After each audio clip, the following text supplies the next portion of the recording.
Hello प्रिय विद्यार्थियों, good morning. आज हम बीए अंतिम वर्ष राजनीति विज्ञान प्रथम प्रश्न पत्र अंतर्राष्ट्रीय संबंध का टॉपिक के बारे में बात कर रहे हैं। हमारा टॉपिक उससे पहले कि यूट्यूब वीडियो में को आगे जारी रखते हुए आज का हमारा जो टॉपिक होगा, अंतर्राष्ट्रीय राजनीति में जो राष्ट्रीय शक्ति है उस राष्ट्रीय शक्ति को प्रभावित करने वाले कौन कौन से कारक है या कौन कौन से तत्व हैं। यानी कि एक राष्ट्र की जो शक्ति होती है अंतर्राष्ट्रीय स्तर पर उसका आकलन किस आधार पर किया जा सकता है, या उस राज्य में ऐसे कौन से तत्व हैं, कौन से फैक्टर हैं जो उस राज्य की जो राष्ट्रीय जो शक्ति है उस राष्ट्रीय शक्ति को एक अंतर्राष्ट्रीय बाजार में एक विकसित एवं विकासशील देशों की श्रेणी में इंगित करती है। तो उसके बारे में बात करते हैं। पहले हमने इसके बारे में भूगोल के बारे में बात किया था कि राष्ट्रीय जो शक्ति का प्रमुख तत्व है वो भूगोल है, क्योंकि नेपोलियन बोनापार्ट ने भी कहा था कि भूगोल अंतर्राष्ट्रीय राजनीति में भूगोल ही अंतर्राष्ट्रीय सीमाओं का एक विभाजक कर दिया। भूगोल महत्वपूर्ण रोल करती है। उसके बाद में भूगोल के बारे में अलग अलग तत्वों के बारे में बातचीत की थी। फिर हमने प्राकृतिक संसाधनों के बारे में बात की थी कि एक राष्ट्र की जो ताकत है उसके प्राकृतिक संसाधनों के आधार पर उसका मूल्यांकन किया जा सकता है। उसमें विशेषकर हम देखते हैं कि खाद्य सामग्री के मामले में राष्ट्र की स्थिति क्या है, कच्चे माल के मामले में क्या है, या खनिज पदार्थ उस राष्ट्र में कौन कौन से पैदा होते हैं। जिस राष्ट्र में जो खनिज पदार्थ होते हैं वो बहुल संख्या में या अधिक मात्रा में पैदा होते हैं, या कौन कौन सी जो खनिजों की जो कैटेगरी है, खाद्यान्न के मामले में राष्ट्र आत्मनिर्भर है या नहीं। तो इस प्रकार की जो फैक्टर है ये प्राकृतिक संसाधनों की श्रेणी में आते हैं और एक राष्ट्र की शक्ति का मूल्यांकन करते हैं। उसके बाद आज की हम टॉपिक में विशेषकर जो चर्चा करेंगे उसकी बात करेंगे तो जनसंख्या पर और टेक्नोलॉजी पर, और उसके बाद में आइडियोलॉजी यानी कि उस देश की विचारधारा। तो जनसंख्या की जब बात करते हैं कि अगर हम ऐतिहासिक दृष्टिकोण से देखें तो जनसंख्या के आधार पर प्राचीन काल में कई ऐसे देश हैं जो शक्तिहीन एवं शक्तिशाली की श्रेणी में आया हुआ है, क्योंकि एक देश की जो जनसंख्या होती है वो जनसंख्या एक प्रकार से उस देश की आधारशिला बनती है या एक मानवीय संसाधन। जब तक हमारे पास में मानवीय संसाधन नहीं होंगे तब तक हम लोग जो बाकी वाले हमारे पास में रिसोर्सेज है उसका सही तरीके से दोहन नहीं कर सकते। तो ऐसी स्थिति में जनसंख्या एक राष्ट्र की शक्ति का बहुत प्रभाव डालता है। उसके बाद आगे भी हम इस टॉपिक में ये बात करेंगे कि जो जनसंख्या है केवल जनसंख्या ज्यादा होना ही मायने नहीं रखता है, उस जनसंख्या का किस प्रकार का प्रकार है या उसकी किस प्रकार की देश में स्थिति है उसके बारे में बात करेंगे।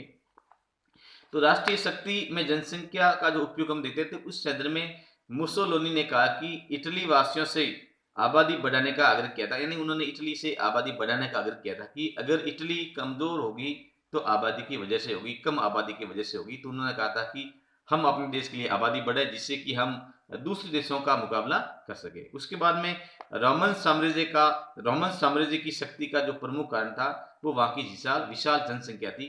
विशाल जनसंख्या के कारण रोमन साम्राज्य वो मजबूत रहा था। उसके बाद कहते हैं अरस्तु के विचार में भी यूनान का पतन जनसंख्या का सीमित बताया गया था। स्पार्टा के नाश का कारण भी जनसंख्या का अभाव था। तो इस प्रकार से बड़ी जनसंख्या सैनिक एवं आर्थिक दृष्टि से किसी भी राष्ट्र की शक्ति का एक केंद्र बनती है। मार्गन थेओ ने भी कहा था कि बड़ी आबादी के बिना युद्ध का सफलतापूर्वक संचालन नहीं कर सकता है। अतः एक देश की विकास में जनसंख्या का भी बहुत महत्वपूर्ण रोल होता है। 1900 अगर हम 46 के आसपास की बात करें तो फ्रांस का जर्मनी से पराजित होने का जो प्रमुख कारण था वो जनसंख्या की कमी थी। रूस द्वारा भी द्वितीय विश्व युद्ध में हिटलर की सेनाओं को हराने में उसकी विशाल जनसंख्या का महत्वपूर्ण रोल था। राष्ट्रीय शक्ति के निर्माण में जनसंख्या का अधिकता का महत्व देखा जा सकता है कि वास्तविक रूप से जनसंख्या की जो प्रकृति है या उसका जो चरित्र है वो यहाँ किस गुणों पर निर्भर करता है। तो इसमें कई फैक्टर काम करते हैं, क्योंकि केवल बढ़ी हुई आबादी ही राष्ट्र की शक्ति का प्रतीक नहीं हो सकती।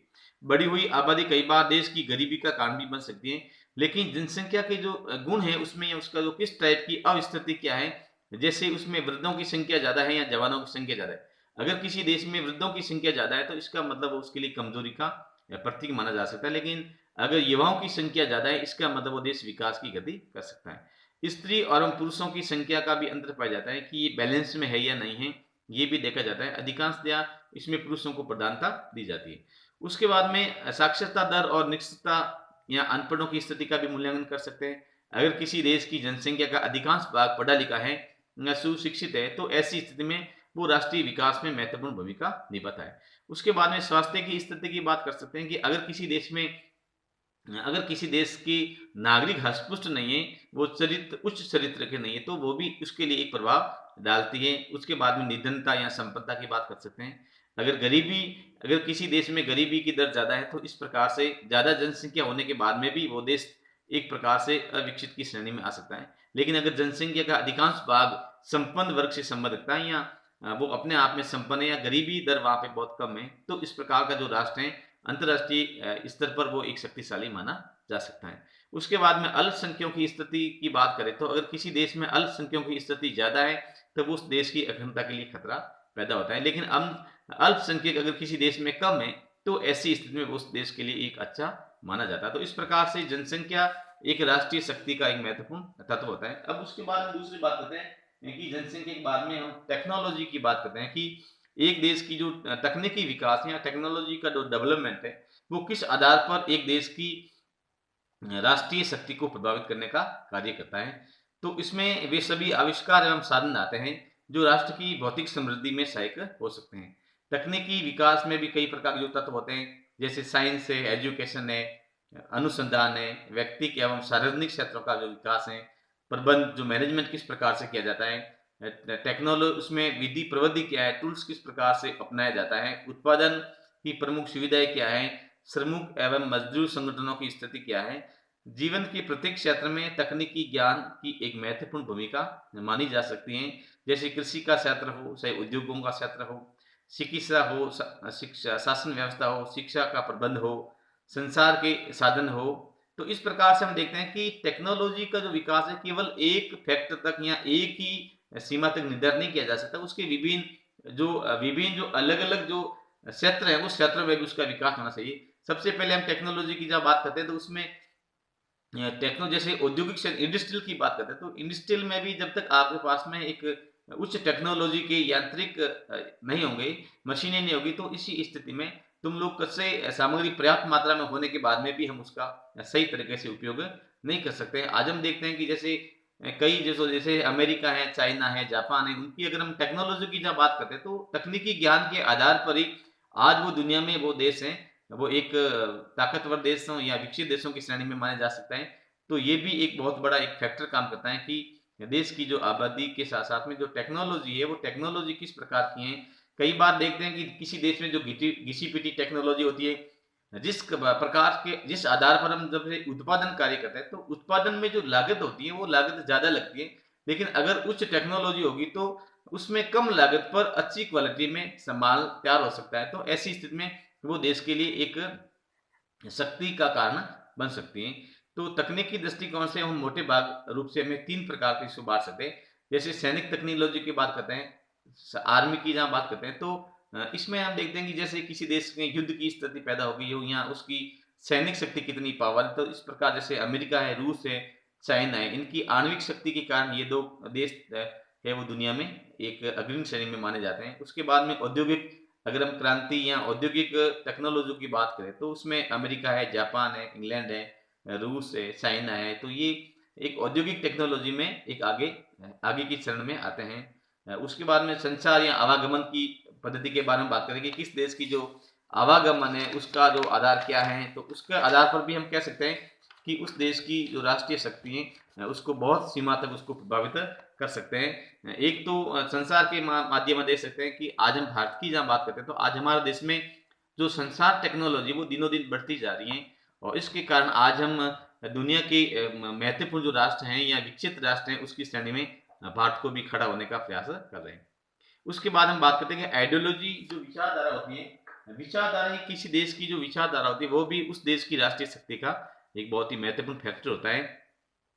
आज संपूर्ण अंतर्राष्ट्रीय राजनीति एक विचारधारा के आधार पर ही लोकतांत्रिक एवं साम्राज्यवादी गुटों में विभाजित हो गई है। विचारधारा एवं राष्ट्र के लोगों को जोड़ने में एक प्रकार से एक सेतु का कार्य करती है। विचारधारा से लोगों के एक समर्पण की भावना का विकास होता है। विचारधारा से देश के नागरिकों में एक अनुशासन का विकास होता है या अनुशासन के आधार पर है जिससे लोगों में भावात्मक एवं नैतिकता पर बल दिया जा सकता है। अमेरिका राष्ट्रपति वुडरो विल्सन ने 14 सूत्री जो विचारधारा की मांग रखी थी और प्रथम विश्व युद्ध में मित्र राष्ट्रों की विजय का अत्यधिक इसमें योगदान था। वो मित्र राष्ट्रों की हिम्मत को बढ़ाकर एवं धुरी राष्ट्रों की हिम्मत को परास्त करने में एक अंतर्राष्ट्रीय राजनीति में विचारधारा की प्रतिष्ठा थी, उसका बहुत ही महत्वपूर्ण रोल था।